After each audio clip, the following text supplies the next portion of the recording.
जोहार जय मां सबली मुझ में स्वागत करछे मोर आ गोटे वीडियो रे आ वीडियोटी भल लागले लाइक करबा शेयर सब्सक्राइब करबा बिल्कुल लाइक बोलबे आ चालू आज हमर गाँव रे प्रतिदिन जलखिया काण काण हेसी आ केनता हेसी से विषय कथा हेमा तो मुई पहुंची जे आज हमर गाँव आ गाँव विषय कथा हेमा आज तो गाँव विषय चर्चा गाँव रे काण काण हेसी केनता केनता हेसी केनता रे आ वर्तमान सकाळु आज मुई जलखिया बनेकी लंच जाके आप डिनर जाके कंप्लीट कर देखाबी काण काण हेसी केनता केनता हेसी आउ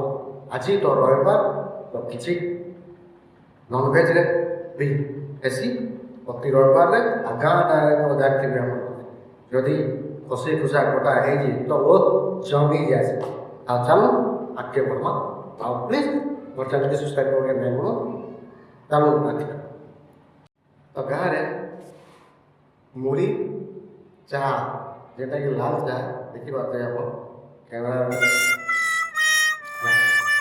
तो मुड़ी खाला पूरे चाह दिया जी भी कोना जाए फास्ट पान गोड़े दिया गोड़ धोबार के तापर सकालू आते चाह मुड़ी दिया जदि 10-11 बजे गले पखाल नून मिर्चा हुई शाग भजा जहाँ भी भजा भुजी होता कि टमाटर ठूरा होता ये सब जिन दिया गाँव जदि तुम 10-12 बजे भितर पहुँचब पारे जदि द्विपहर पहुँचुच तो गरम जहाँ होता ता खाइबार के दिहासी ना फेर थोड़े बासी पखाल दिया आउ प्रति गाँव में बासी पखाल खाइबाटा बहुत फेमस थी आमर पश्चिम ओडिशा भी बहुत फेमस आपण मैंने जानी कि नहीं जानी नहीं जानी किंतु मुई जिते जाए छुआ आम सब जिन पढ़ीचु किंतु याचे जो भुवनेश्वर रोचु सब जिन हमको देखा टाइम मिलवा किंतु आम गाँव के आए ये सब जिन खाइबार के चेष्टा कहीं आमर जेटा प्रकृति जेनटा के आम पढ़ीचु जेन जिन की आम लाइव के देखार चाहूँ से जिन मतलब सोशल मीडिया में छापा के चाहूँ क्या लगे ना बहुत लोग रेस्टोरेंट में खाते बहुत लोग बड़ होटेल में खाते स्टाफ तो आम तो ना खाई पार ना आम तो ये गाँव आसी तो से लगे आम पखाल भात नून मिर्चा बासी पखाल कला भजा मुगा साग एंता विभिन्न विभिन्न जेटा कि आम बहुत फेमस टिप्स से सब जिन सेयार कर किन किन मैंने ये सब जिन खाइछ यहाँ कमेंट मत जन क्या लगे आ गाँव में जिते भी लेट्रिन ताऊ बाथरूम ताऊ जहाँ ताऊ से बाहर के जीवाटा सुनिश्चित है बहुत लोग किसी लोग सुधरी गले तो किसी लोग ना सुधरी अच्छा गाँव जिते तोर पान थाऊ नहीं थाऊ घरे निजे पंखे गाधे जीवाटा नहीं छाड़ अच्छा हाँ आर कौन कर सकालू सकालू तो बाहर देखते गाँदामर केन्ता चढ़ी जाए छेली केन्ता चढ़ी जाए केन्ता खेत के जाए काना कर ये बाबद नेक्स्ट वीडियो में देखा किंतु आम जेहतु टाउन एरिया रोचु तो टिके टेक्नोलॉजी पुराना काल के कमी गला आगु जो आम जाऊँ गाँव गणाए तो से कसार बासन सब कसार बासन कसार गिना कसार थाली कसार कसार से खाइबार के आमको सब दौते कि जब पुनः आ कसार गिलास भी था स्टील जमाना नहीं आ तो सब steel steel steel steel steel आटी पका जेटा कि ढाणी रखसन 3 दिन रखे 3 दिन से पका जिते टेस्ट तो दुनिया कैसे जिन टेस्ट नहीं लगे मुझे जिते जहाँ जानी आपण मैंने रखिक देख आ चेष्टा कर किंतु बाकी एरिया पायर में पकाल खराब हो जाए बिल्कुल नहीं रखबे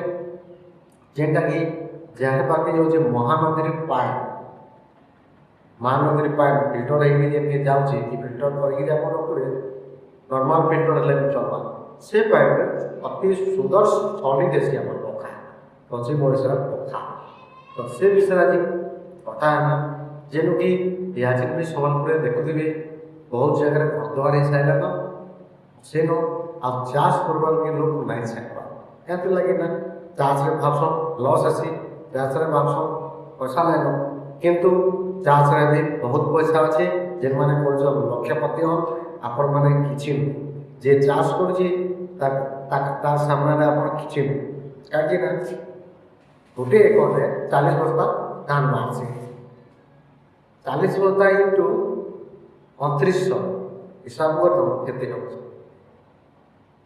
ଆଜି 10 ଏକର 12 ଏକର 13 ଏକର କରିଦେବ, ଟଙ୍କା 3-4 ଲାख 5 लाख 3 मासे, ओनली 3 मास ଆପଣ ମାନେ ଆଉ ତ ବିଜନେସ୍ ବଡ଼ ଚାକିରି ବଡ଼, କିନ୍ତୁ ଚାଷ ବଡ଼ ଜିନିଷ କେହି ନାଇଁନ। ଯେମାନେ ଜମି ବିକିଛନ୍, ଯେମାନେ ବି ଇଏ କରୁଛନ୍, ପଇସା ଆଜି ନାଇଁ ତ କାଲି ସରିବ, କିନ୍ତୁ ଜମି ନାଇଁ ସରେ, ଜାଗା ନାଇଁ ସରେ, ଘର ନାଇଁ ସରେ। ଠିକ୍ ଅଛି, ଯାହାର ଅସୁବିଧା ହେଲା ଜମି ଜାଗା ବିକି ଦେଇଛ, ଠିକ୍ ସେଟା ଅଲଗା କଥା। କିନ୍ତୁ ଏସବୁ ଜିନିଷ ଟ୍ରେଡିସନାଲ ଜିନିଷ, ଏସବୁ ଯାହାର କପାଲେ ନାଇଁଥାଏ ନାଇଁ ମିଳିପାରେ। ଜାଗା ଜାଗା ବାଡ଼ି ତାପରେ ସୁନା ଗାଡ଼ି ଯାହାର ଗ୍ରୀଷ୍ମରେ ନାଇଁଥାଏ ଗଛ ନାଇଁ ହୁଏ, ଏଇଟା ବିଲକୁଲ ସ୍ୱାଦ କଥା। ଆଉ ଆପଣମାନେ ବି ଜାଣିଥିବେ, ଯଦି କିଏ ଯଦି ଚାହିଁବା ବଡ଼ ଆକାରରେ ଜାଗା ବିଜନେସ୍ କରିବି, ଇଏ କରିବି, ସେ କରିବି, ଏଥିରେ ତ ଲୋକ ଜାଗା ପ୍ଲଟିଂ କରିଦେଉଛନ୍, ବିକି ଦେଉଛନ୍, କିନ୍ତୁ ପଛେ 10-15 ବରଷ ପରେ ଏନ୍ତା ପ୍ରସ୍ତାବେ ନା, ସେତେବେଳେ ଲୋକ ପନିପରିବା ଖାଇବାର୍ କେ ବି ନାହିଁ। ଆଉ ଧାନ ଚାଉଳ ତ ଭୁଲିଯିବେ, ଯେ 40 ଟଙ୍କା ଦେଇକିରି ଚାଉଳ କିଣୁଛନ୍, ତାହେଲେ 400 ଟଙ୍କା ଦେଇକିରି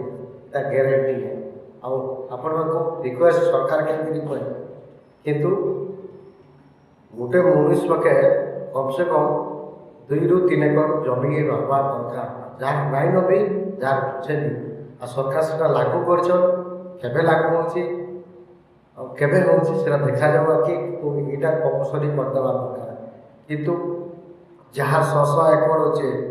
ଯାହାର ଜମି ଖୁବ୍ ଅଛେ, କିନ୍ତୁ ତାଙ୍କ ନାଁରେ କେନ୍ତା ସରକାର ରଖିଛି,